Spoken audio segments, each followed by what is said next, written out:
Welcome to the latest edition of Circling the Bases. I'm DJ Short, and with me here once again is Scott Pianowski from Yahoo. We're live on Twitch, so welcome to our audience there. And if you're listening in podcast form or watching later on YouTube, we're recording Wednesday afternoon, nearly 24 hours removed from one of the best baseball games I've seen in a while, the final of the World Baseball Classic. All coming down to a matchup between Shohei Ohtani and Mike Trout. How fun was that? Japan took the title, well deserved, and now we turn the page to looking at the 2023 MLB regular season. And in order to do that, we have a special guest with us today, Vaughn Dalzell from NBC Sports EDGE, one of our great betting analysts. And Vaughn is with us today because we are going to take a little break from fantasy baseball drafts and talk about over-under win totals for the 2023 season. Vaughn, welcome to the show, man. Thanks for having me. Definitely excited to be here. It was a great game last night. So all the sports was giving out those free bonus bets. If you take USA and they lose, you get your money back. So me being me, I had to throw a couple dollars on Japan. Not gonna lie, I still love my country, but I'm super excited for baseball season. It's going to be a great one. So thanks for having me, both you guys. Yeah, absolutely. And I was tempted to go for Japan too last night. I'm not going to lie, because I think they were the best team in the tournament by far. Team USA's pitching staff was just not that good. Was the difference for me too. Yeah. Not good. But last night, wasn't really the pitching that made the difference, at least for Team USA. They were very much in that game. But to have Ohtani as a weapon to come in out of the bullpen was the difference there in the end. What do you think of the game, Scott? Oh, it's fantastic. I also did punch a Japanese ticket. Nice. So, it's, I think this is almost like the Ryder Cup, where the United States would like to win, but the European team has to win. The Japanese baseball is obviously a very high quality of baseball, and it's such a source of national pride for them. Yeah. And the pitching was probably the difference. And obviously the signature moment with Ohtani throwing that Bugs Bunny, Kerry Wood slider to strike out Mike Trout, the teammates, the great respect that they have, and we can all make the jokes. Finally, Ohtani and Mike Trout get to play in a game of some importance, right? Because they're toiling on the Angels. But I forget if anybody took the Angels in the over-under. It almost feels like a letdown. I'm really looking forward to today's segment. But in a minute and 30 seconds, I'm going to be telling you to bet against the Detroit Tigers, how they're going to be lousy. And it feels like a come down from what an unbelievable World Baseball Classic. There were also some jokes that the Trout-Ohtani matchup is just a sneak preview of next season when Shohei Ohtani leaves the Angels, which is probably true. All right, before we get started here with the over-unders, just a quick word for our listeners. New MLB season, new rules, new stars. So pair it with the Roto-World Baseball Draft Guide. Get all the player profiles, rankings, and projections you need to hit your draft out of the park. So go to NBCSportsEdge.com/draft guide and use Pennant25, our special promo code. Again, that's Pennant25 to get 25% off at checkout. All right, so let's get started. And just to explain how we did this, we did a snake draft and we made our picks for our over-unders here. Scott got the, I guess, maybe lucky hand here and was able to pick first overall. So we're going to go, we each made 3 picks each. So 9 picks total over the course of this show. Scott will go first. Yeah, as I mentioned a minute ago, Detroit Tigers under 69.5, which is the number they didn't make last year. And remember, 67 wins last year, but they actually outkicked their Pythagorean. They should have won 63 games last year. So they actually were lucky, and they still had a lousy record. And where's the improvement going to come from, right? I mean, they signed Javi Baez. Doesn't look that's working out. Eduardo Rodriguez didn't work out. Spencer Torkelson, the highly touted prospect, had a miserable year. Now, maybe some of those guys will bounce back, but this is the team that's rebuilding. At some point in the middle of the year, if they have anything interesting that they can trade, they'll probably try to trade it, ideally trying to get worse. So I know the AL Central isn't the thickest division, but the divisional play has been spaced out a little bit more. They'll be playing the AL East more this season. Detroit's going to lose 100 games, man. You're not only going to win this bet, you're going to win this bet in the middle of September. What do you think, Vaughn? I am not going to disagree with that. As someone who's made profit the past 2 years, just fading the Detroit Tigers or taking pitchers overs against the Tigers, I continue will be on that this season.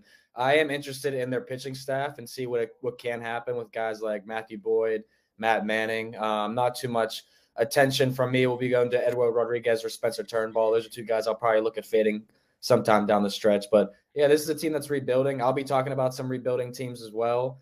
Some unders, maybe some overs, but the Tigers, I'm definitely looking at an under if I'm taking a bet. I'm glad you mentioned Boyd, by the way. 2 walks and 17 strikeouts. So he's a fantasy sleeper, a great last round pick, or when you start filling those IL slots, he's somebody I am interested in. And also keep in mind the fences have come in just a little bit. It probably won't change the play of the park that much, but keep an eye on that. Yeah, I think if the Tigers take any step forward, it has to be with those young position players, Spencer Torkelson, Riley Green. But overall, this lineup is just not very good. I don't have a lot of faith in Javier Baez turning things around. Tarek Skubal isn't going to be back until maybe halfway through the season, and he could be their best pitcher when he comes back. Matthew Boyd, I think, is interesting too, as you mentioned. But yeah, just not a lot going for this team this season. So Vaughn will go second here. What do you got, Vaughn? Speaking on rebuilding, this team is constantly in rebuilding since I probably graduated high school. That's the Pittsburgh Pirates. And their form of rebuilding this year was signing Rich Hill and Andrew McCutchen, 2 guys that could be my uncle age-wise. So I'm definitely not excited to be rooting for the Pirates this year. The under 67 is a great bet. You look at they're another team, very young. They got guys like Brian Reynolds, Brian Hayes, O'Neal Cruz, who, swiping bags left and right, fast, young player, can hit bombs, but a lot of these guys may not even be around by the end of the season. I could see Reynolds being traded for sure. Yeah. The Pirates trying to get younger in some areas. They signed guys like Austin Hedges, Joe Manchoy, Carlos Santana, but really, are those guys going to pop off the screen when you're trying to take over or unders? This offense will be a little better, but the pitching rotation is going to hold them back completely. I mean, Rich Hill, Rosie Contreras, Mitch Keller, Vince Velasquez, and J.D. Brubaker. I mean, just please give me a break as a Buccos fan. 62 and 100 last year, 61 and 101 not long before that, and then 2019, 69 and 93. This team continually finishes under 70 wins, so I'm comfortable taking the under 67.5. I think it should be lower, around 64, 65. Yeah, I think what the Pirates are doing, like they sign these veterans, McCutchen, Santana, Choi, like you mentioned, Rich Hill. Like if they are good, if they have a successful season, they're going to be traded in July. Yeah. David Bednar, their closer too, could be traded. They have some interesting young talent, no doubt about that. We'll see Andy Rodriguez come up, their young catching prospect, at some point during the season. But this isn't a team built to contend this season. So I think it's a safe bet there, 67.5 for the Pirates. What do you think, Scott? Yeah, I'll make it unanimous. I feel like there's 4 teams that separate themselves with the least amount of fantasy talent. Now, Oakland's probably the bottom of that group, but Detroit, who we mentioned earlier, Pittsburgh, and Washington are just teams that just don't have a lot offering for fantasy. Yeah, O'Neal Cruz is an exciting player, but what a strange way to rebuild your team with the oldest team you can get, when you're signing Rich Hill, who's in his 40s. I mean, McCutchen, it's kind of cool to see him go back home. I don't have a problem with that move, but again, we talk about, and this will be an angle I'll play with one of my overs, with these teams that don't contend. If something goes right, if David Bednar sitting on 19 saves at the All-Star break, they're going to ticket him to a contender. He won't be. They should for them in the second half. Right, they absolutely should, because a closer is an unneeded luxury for a non-contending team. So again, not only do I think this is going to come in, I think it will come in well. You won't be sweating it the final weekend of the season. You'll have this in your pocket. And you'll be betting out on the NFL in week 3. So a little bit of pessimism with these first 2 picks here, but now I go back to back. I'm going to take Mariners over 86.5 wins. They had 90 wins last year.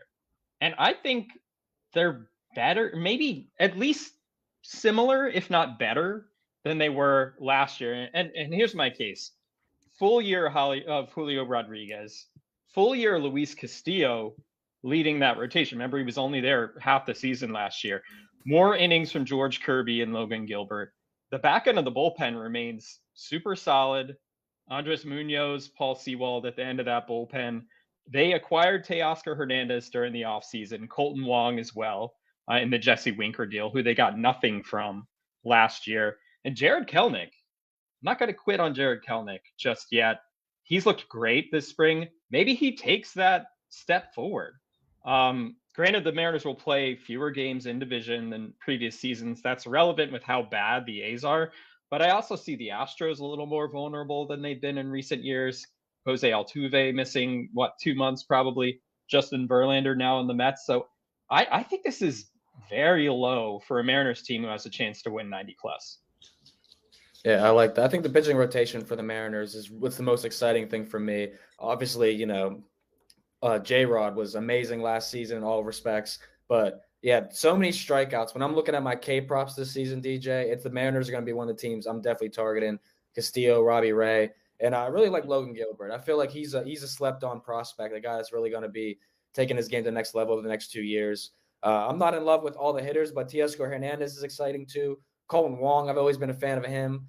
So I definitely like the makeup of this team. I think they're going to be exciting. And another team that is going to contend, but I wouldn't take them to win a playoff series, but I think they make the postseason.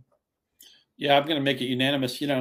I think there was a school of thought that they got lucky last year, but they only outkicked their Pythag by 1 win. They were expected to win 89 by their run production. So I feel like what they did last year was legitimate and is sustainable. The rotation goes 4 deep with 4 excellent starters, right?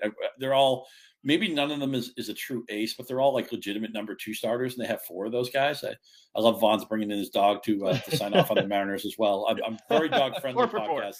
You'll probably hear my dog Abby barking at some point when she agrees. But and I like the moves they make. I like the Hernandez move. I like the Wong move. It's just a very deep roster and a very smartly constructed team. And you mentioned Logan Gilbert, Vaughn. He's one of my favorite pitching targets because, again, you have these 4 guys. I think they all kind of mush together, and sometimes you get values for them because nobody stands out in front. I mean, maybe Castillo, I guess, ostensibly is their number 1. But you could, Robbie Ray's 2 years removed from a Cy Young Award. And the other 2 guys are young up-and-comers. I really like the construction of this team. And let me just throw one more thing in everybody's ear. It seems like every day something wrong happens to the Astros. Lance McCullers hurt. Jordan Alvarez isn't healthy. Now Kyle Tucker's dinged up. Now Hunter Brown has some back soreness. He's going to miss a start. Maybe it's just one of those years from hell for Houston, who is the team we ostensibly we give them the division when the season starts, right? Yeah. But Seattle's on the way up. The Angels still have holes. We know that Texas is a team with flaws, and Oakland is not going to contend, and they know it. Maybe punch a Seattle AL West ticket. I'm going to look into that as well. I like that. I like that too. And another name I'll throw at you, whether they're relevant in the mixed league, we'll see. But Matt Brash, depending on how the Mariners use him, he might ultimately be a bullpen arm. He came up last year and briefly had some relevance as a starter, then kind of tailed off from there. But he has a chance to be an emergent weapon in this bullpen late in the late innings, which is already really solid. I think he could be a key piece for the Mariners this year. So next up for me is another under. Rays under 89.5 wins. While I see the Mariners taking a step forward this season, I just don't see it for the Rays. They won 86 games last year. Are they really 4 wins better than they were last year? Not to me. They're going to be without Tyler Glasnow to begin the season due to an oblique injury. Shane Baz is out all year. And even when Glasnow comes back, I just don't really trust him to stay healthy. The Rays signed Zach Eflin during the offseason. They're banking on him taking a step forward with them. We'll see if that's the case. I think the starting rotation is pretty good on paper, potentially. McClanahan, Springs, Rasmussen. Back end of the bullpen's really good. Maybe we see rebounds from Brandon Lau. Wander Franco takes a step forward. I just don't really love the lineup that much. Not many, there's a lot of like platoons and kind of part-time players. I just don't see them jumping off the page to me to get to 90 wins. They don't look like a 90-win team to me. They always prove me wrong, so maybe I'm going to look bad here. But yeah, on paper, I don't see a 4-win improvement with this team. Yeah, I don't have a strong opinion on the Rays, although you're saying a lot of things that speak to me as a fantasy manager. The lineup, I feel like they want to put a different lineup out every day of the week. And, 162 games, 162 lineups. So it's hard to draft into that offense sometimes. Yeah. Often they beat their expected wins because they have a good bullpen. They have a good defense. The Rays are often good at things that aren't easily quantified or aren't easily identifiable. So that might push me away from betting on them. But if I had to take a side of the Rays, I'd be with you. I'd be fading them. But I feel like that's been a losing bet over maybe the last 10, 15 years because they've been a smart organization that does a lot of things in the nooks and crannies well. A team I have not drafted much for fantasy because, again, their lineup just it drives me crazy that I have no idea where everybody's hitting day to day. Yeah, I don't think I've owned a Rays player over the last 2 seasons, to be honest with you. But I respect what they do because I know they're going to be an over 500 team. I know they're going to somewhat be closer to this win total than they are farther away from it, in my opinion. But I do think when you look at it on paper, like DJ said, the pitching rotation is something that you're not going to pass up. Last year, there was a couple instances where Drew Rasmussen and a couple other guys, I think outplayed what they're really capable of. But going into this year, you're going to ask them to be consistent all year long, and that's the question marks. As a guy who rooted for Tyler Glass now, he's had injury issues too. So Zach Eflin's another guy I'm not super confident in, but as your end of your rotation of fifth pitcher, that's probably where he's best suited. So on paper, I'd probably go under as well, but I think it will be a close one. It's probably, DJ, it's probably my least favorite out of everything we talked about so far. So you'll be sweating the most on that one. I know I'll be sweating it. The Rays will probably make me regret it, but it's all good. I want to say one other thing about the Rays before we move on. I know it's no fun to talk like this because Tyler Glasnow, when healthy, could win the Cy Young. But he's been over 88 innings once in his career, and I know he's dinged up now, so his ADP is probably backsliding for the final week of fantasy drafts. But where he's gone all spring makes no sense to me. It's all wish casting that this is the year Tyler Glasnow was healthy. Why would we bet on that? I especially when he's already hurt. Yeah. I have not, again, as a baseball fan, I'd love to see what he would do in a full season. As a logical person, I think it's foolish to chase after that. All right, yeah, I'm with you. So Vaughn, you are up next with your next pick. All right, we'll talk about the Chicago White Sox. This team was actually a nice, hefty bet for me to win the AL Central last year, and that was laughable. This team faded down the stretch. Obviously, they got a new manager now. And for some organizations like the Phillies last year during the season, that really, bumped them up and made them a much better team. But I'm not sure how it's going to affect the White Sox going into this because it went into the next season. But you look at their staff, still nasty. Dylan Cease, Lance Lynn, Giolito, Clevenger, and Kopech. But last year it was interesting because they finished 16th in ERA, bottom 10 in walks, but top 10 in strikeouts. They did very well in the saves, but they still weren't even close to making the postseason. And when you look at most models, most experts, they have the White Sox finishing third in this division. And that's kind of where I peg them as well. I don't feel very confident in this team because of the hitters. I feel like the hitters are really going to hold them back, and they were very inconsistent last year a lot of times. Even the pitching staff outside of Cease, but I know they had injuries.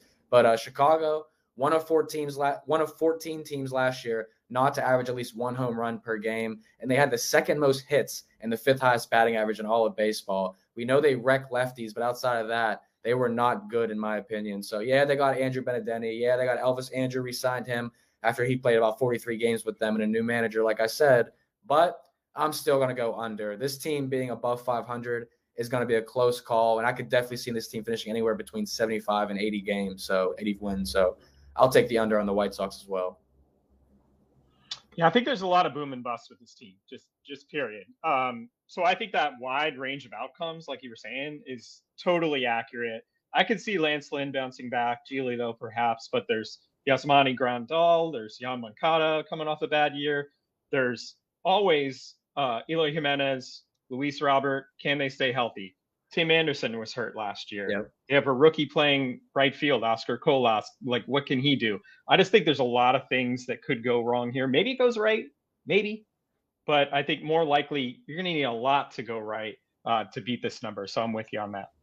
Yeah, this is the only pick we made that I actually disagree with. But understanding there's a ton of risk here. Look at all the things that went wrong, all the guys who got hurt. Tony La Russa was the wrong man at the wrong time. A Hall of Fame career with the Cardinals and the A's, but he probably shouldn't have been managing anymore. And I don't think the team really responded well to him. But at least some of the guys who are coming back from injuries are still in young ages. It's one thing when older guys get hurt, it's maybe harder to take the leap of faith. But I mean, last year Giolito had COVID. I mean, I'm willing to write off that season. He's in excellent shape this year. I think he's a good bounce back candidate. Lynn. Maybe it's wish casting with Eloy Jimenez, who he hasn't been able to stay healthy, Luis Robert and stuff like that. Tim Anderson generally is somebody I think you can plan on 140 games. So I see potential here, and the number's not that big. At least in the division, the Tigers are bad. The Royals are top heavy, but the second half of their lineup is really ugly, and they have one pitcher I trust. So I think they'll be better than those two teams. I lean over on the White Sox. It's not something I'm probably going to play, but if I had to make a pick, I would go over on that. All right. Yeah, hopefully it's not me trying to make my money back from last season, then let me down continuously. But yeah, like I do love the pitching staff. Like I said, I think all these guys, I've had them in fantasy. Tim Anderson, fantasy guy. Andrew Vaughn, shout out to the Vaughns in the world. Another guy I own. But yeah, I'm not in love with just what could happen with them. I feel like a lot of things have to go right. A lot of guys have to bounce back. And that really I'm going to stump for Andrew Vaughn, by the way. It's his third season. He was the third pick in his draft class. And he's finally going back to his natural position with the Jose Abreu move. He's going to be a first baseman. And I think that it's an underrated part of fantasy sometimes where a player is out of position. Like look at Eugenio Suarez one year, the Reds tried to make him a shortstop and he made like an error every day and it really affected his offense. I'm curious to see if Jazz Chisholm is distracted by the move to center field. Andrew Vaughn's going back to a position he already knows how to play. He's going to play it every day. And he's somebody who had a pedigree. I think he's a really nice fantasy play this year and somebody who I've tried to get where I can. Agreed. So Scott, you are up next with your next pick. Yeah, I'm going to sling some optimism here as I do the wraparound. The Reds over 65.5. I got to this pick backwards because I was drafting all these Reds. I'm like, okay, Tyler Stevenson, he's a catcher who doesn't catch all the time. He was going to have a breakout year last year. He got hurt. He's still young. I want Tyler Stevenson. I believe in Diaz, their closer. I think Will Myers is well set up to be a steal in fantasy, covers a couple positions. We know the ballpark will play nice. Jonathan India, coming back from an injury. He was the rookie of the year 2 years ago, could be a 5-category player. And I'm like, well, if I like all we know they have a couple of really interesting hot pitchers at the top of their rotation. If I like all these Reds, how are they not going to beat 65.5? And they're not the worst team in their division either, because that's obviously the Pirates in my mind. I think the Reds are a quasi-competitive team. I think they're going to win 73, 74, 75 games. Nothing great, not going to make the playoffs, but I think they've done their rebuild the smart way. And, again, once I started drafting all these Reds, I'm like, well, if I want all these players on my team, maybe the team collectively is better than I initially realized. Yeah, I think they can be frisky. I think the rotation is lacking beyond Hunter Green and Nick Lodolo. Like, there's just so many question marks there that it could be bad. You could have 3 pitchers with a 5+ ERA. Like, it's very, very possible. But I like the lineup. Yeah, you stated the case there. And they have a lot of young players coming. Spencer Steer, TJ Friedl, they'll be in the opening day roster, probably the lineup as well. But Christian Encarnacion Strand, who tore up spring training, Ellie De La Cruz, arguably the top prospect who is not in the major leagues, Matt McLean as well. They have a lot of young players coming. I think this could be, at the very least, they'll be a fun team to watch. They're not going to be a contender necessarily, but man, they have a lot of players who are potentially a lot of fun. Yeah, they won 62 games last year, starting off 3-22. Right. How many teams the following season are going to start off 3-22 in their first 25 games? So I definitely expect the Reds to look a lot better in the first month of the season, and that's already going to be an encouragement on their win total, in my opinion. I'm with Scott that Pirates are the worst team in this division here in this conference. So I like the Reds too. I don't particularly think like 75 wins sounds like a whole lot for me, in my opinion, for the Reds. But 70 wins is something that could definitely hit, in my opinion. And Hunter Green is a ticket worth having for leading the league in strikeouts. I think, the potential that he has, if he can put together 6-7 innings on a consistent basis, that guy is going to be a very dangerous pitcher. So, I think the upside of the Reds and all the youngins that they have, I would lean the over as well. It's solely because the Pirates are the worst team. So the Reds got to win more games. All right, Scott, we'll get to your next pick in a second, but before we do, just a quick reminder, download the RotoWorld app to receive breaking player news all season long. Stay ahead of the competition by favoriting players on your roster, get the latest injury updates, player news, and much more delivered right to your phone. It's available in your app store today. Of course, we're in fantasy draft season right now, so as soon as you draft your team, start favoriting those players so you're getting those instant updates to your roster. Very handy thing to have over the course of the season. Scott, you're up again, and I think you have some more optimistic news here. Yeah, shiny happy.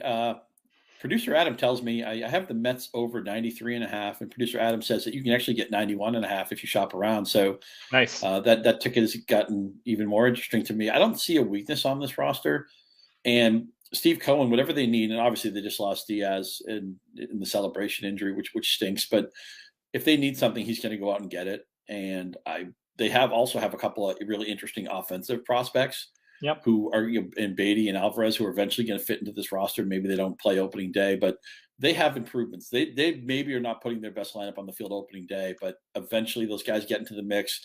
They will be active in the trade deadline. Cohen doesn't care what the tag is. He doesn't care what the bar bill is. He just wants to win a championship.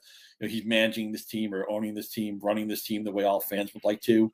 And I know the NL East is very competitive. There are 4 very strong teams there, or maybe 3 anyway, depending on how you feel about Miami. But I think the Mets have a chance at win 95, 98 games. I thought this number was really low. I can't imagine anybody who thinks they're going to be an 80-win team unless you think their older pitching is going to break down. And I even like their support starters. I think David Peterson is a guy you should go out and get in fantasy.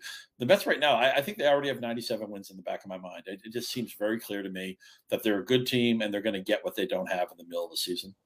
I'm a Mets fan, so I'm automatically like, I don't know if you're jinxing me or what, Scott. But yeah, I mean, they won 101 games last season, and have they really lost 8 wins compared to last year? I mean, not to me. I mean, they signed Justin Verlander, who won the AL Cy Young Award last season.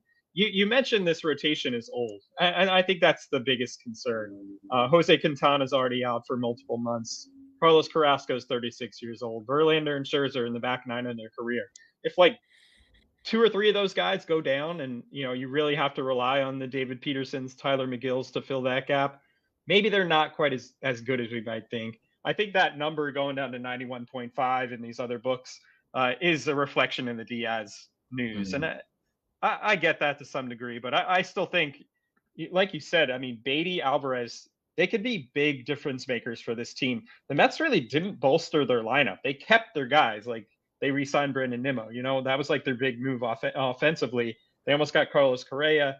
So they really didn't do much offensive-wise. I think the reason why is because they expect Beatty and Alvarez to come up eventually and give a boost there offensively. But yeah, I think they're going to be in that 90, 95 win range probably.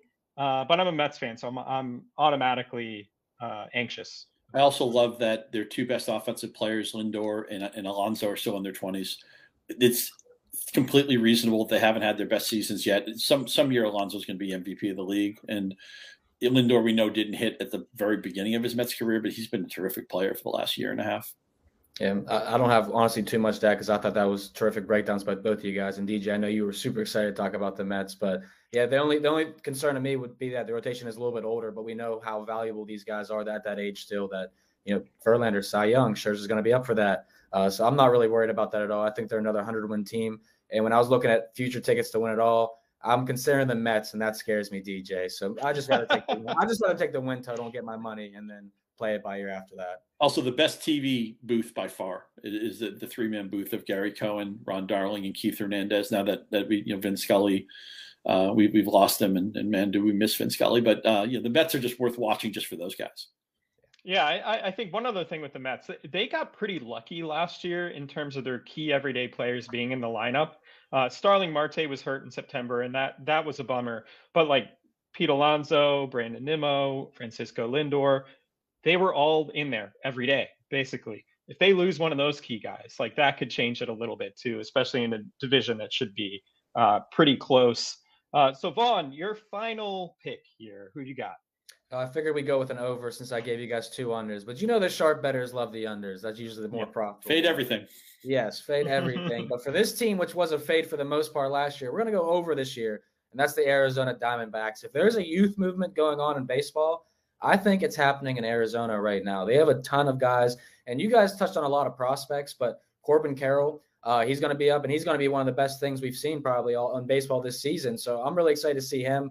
They signed some vets, Evan Longoria, Kyle Lewis. They got Lourdes Gurriel in the Varsho deal, but I liked a couple of their hitters last year, like Ketel Marte, Christian Walker, Jake McCarthy, Alec Thomas. Like, these guys, I think, are pretty fun guys to watch, in my opinion. And I know the pitching rotation isn't that great. I'm still going to be fading Madison Bumgarner every single start. We are taking under 4.5 strikeouts. Same goes with Merrill Kelly, but these guys still made strides at points last season. Zach Gallen was outstanding. I couldn't believe the level of play that he had. But he comes back, and we got Zach Davies as well. And they got a couple young guys, Ryan Nelson, Dre Jamison, Brandon Pfaadt. I don't know if I'm saying that correctly, but those guys are all 25 or younger too. So that youth movement I'm speaking on, it's hitting Arizona. While they're not going to come anywhere near winning the division or making the postseason, I think that they're going to be a team that strives to try and be as close to 500 as possible. And I think all these young guys are going to play their hearts out every night. So very sneaky team, in my opinion. So I'll take an over on the Arizona Diamondbacks, which probably sounds crazy. What was their number? What was their over under? 75.5. It opened at 74.5. Yeah, you got me on board, man. This is the team. You look at the NL West, and the Dodgers are in the playoffs every year, and the Padres have made a big splash with the players they've traded and the players they've signed. The Giants not that long ago had well over 100-win season.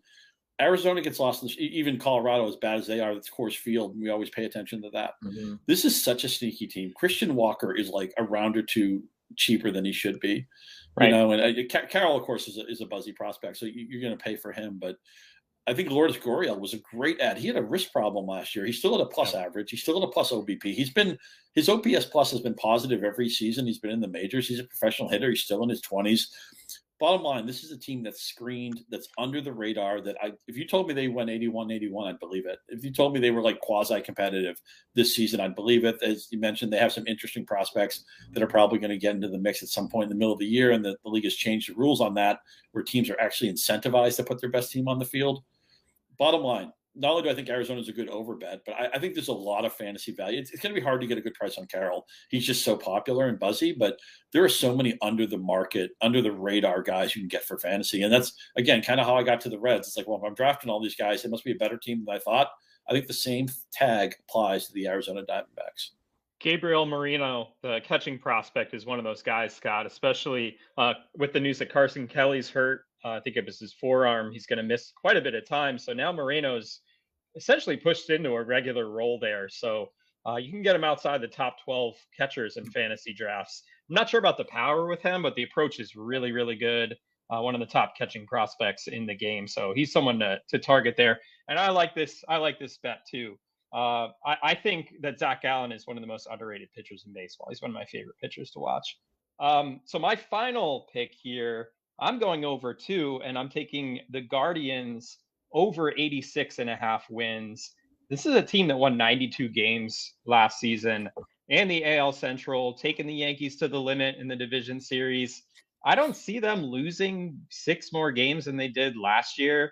Not with this team that's basically unchanged from last year. The rotation is the same. Bieber and McKenzie at the top. I think McKenzie can still take a step forward. The bullpen is the same. They've got Clase, probably the safest closer at this point with no Edwin Diaz around, but James Karinchak as well as the 8th inning guy there. And the Guardians added Josh Bell during the offseason. This was a team that didn't have a lot of punch in their lineup. I don't think Josh Bell is going to hit like 35 homers, but he gets on base, has a solid approach, fits in well with the way that lineup works, and just is an experienced bat to have in the middle of that lineup. Jose Ramirez, one of the most underrated players in baseball. Steven Kwan broke out last year. Andres Jimenez as well. Offensively, defensively, this is a really solid team. Ahmed Rosario, Josh Naylor, above average hitters. Oscar Gonzalez showed something last year as well. Maybe the White Sox and Twins can get better. Who knows? But I still think the Guardians are the best all-around team in this division. They remind me a little bit of the Rays in that they do a lot of little things well. It's a good defensive team. It's a team that puts the ball in play. And I like the Bell move, as you said. And also Terry Francona, just a very steady hand. I feel like his teams often outperform what they look like on paper. So I'm going to sign off on the over as well. 3 teams with the fewest amount of strikeouts last year in baseball. The Mets, number 3. Astros, number 2. The Guardians, number 1. I loved playing unders for pitchers' strikeouts against them. I think they were just one of the most plate disciplined teams in all of baseball, obviously with their strikeout numbers, but adding Josh Bell to the mix gives them another power hitter in that lineup. And I mean, that rotation, as you said, DJ, I mean, chef's kiss to it because I really love it. I think Tristan McKenzie is going to be an awesome guy coming up for the next few years. And obviously Shane Bieber is the king of Cleveland. So I love this over too. I'd probably rather take them just to win the AL Central than take their win total over if you can get a better price, like plus 100 or better. But I still think that bet hits though. Yeah, I think it's a good idea to shop around. Like we got these numbers from FanDuel, but like, shop around, see if there's better. Like, the 91.5 with the Mets, like that to me, that's like automatic. Take it today. Yeah, I think that's maybe that's an overreaction to the Diaz injury, and maybe in that same book you can find a better futures bet, NL champs, World Series champs. But and you could also do this during the season. If there's a team that's on a losing streak who is a good team, you might be able to jump on that. So it doesn't all have to be preseason, right, Vaughn? Yeah, it doesn't have to be. But yeah, I mean, I really like this play. And like I said, AL Central, while Scott and I will disagree on the White Sox, I think we'll all agree on the Guardians for the most part. But yeah, shop around. If you can get better odds, if you like the Guardians to win the division, it's plus 100. That could be a better bet, or you could split your units halfway. So, always look to see what's the best numbers available. And don't overreact. Listen to guys like DJ and Scott, and you'll make some money. The shop around is one of the best fantasy pieces of advice too, not just for your handicapping purposes, but say you're in a keeper league, you're rebuilding, you're going to trade, you're Pete Alonso and you're going to trade him, or whoever it is, you're going to trade Garrett Cole. Don't do the basketball team that takes the first shot that shows and just jacks up a hurried three. Work the ball around, get a good shot, make everybody know that you're selling. And so whether it's shopping for the best line you can get in the sports books or shopping for the best trade you can get in a fantasy league, you definitely want to take your time and do your diligence and just make sure something better isn't out there. Good stuff. Thanks, Vaughn. This was really fun. By the way, you can follow Vaughn at VMoneySports on Twitter. Make sure you do that. Lots of good tidbits in the world of sports betting. Thanks again, Vaughn. We'll definitely check in with you soon during the season. Also, make sure to subscribe to Circling the Bases wherever you get your podcasts. And if you're listening on Apple Podcasts, be sure to rate and review if you like what you're hearing. Follow us on Twitter if you don't already. Scott is at Scott_Pianowski on Twitter. I'm at DJ Short. Take care, everyone, and we will see you next time.